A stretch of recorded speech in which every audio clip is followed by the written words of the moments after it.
Pour devenir un flibustier extraordinaire, Bob, il va falloir que tu t'endurcisses, mon petit moussaillon. Salut Magic Maman, c'est Eric Antoine pour Bob l'éponge.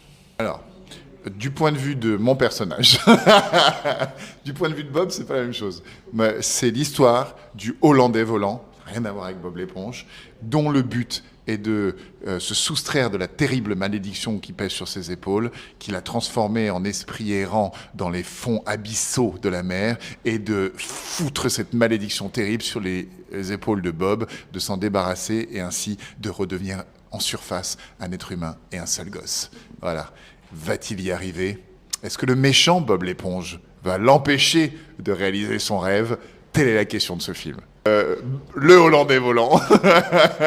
J'aime beaucoup Patrick, pour dire la vérité. Le grand couillon, c'est toujours le plus rigolo. Et j'aime bien les grands couillons. Après, je dois dire que j'adore le Hollandais volant aussi, parce que c'est vraiment le méchant, mais pas si méchant. Il est méchant, il a envie d'être méchant, il essaye d'être méchant, mais il est quand même copain avec les autres. Mais parce que c'est trop drôle, parce que c'est une aventure, parce que jouer un méchant, déjà, c'est différent de tout ce que je fais. Déjà, faire un truc différent et nouveau chaque jour, c'est extraordinaire. En plus, c'est une voix qui est très différente de la mienne. Donc, je savais qu'il fallait vraiment travailler beaucoup pour changer ma voix, pour aller dans cette voix gutturale, comme ça, toute la journée.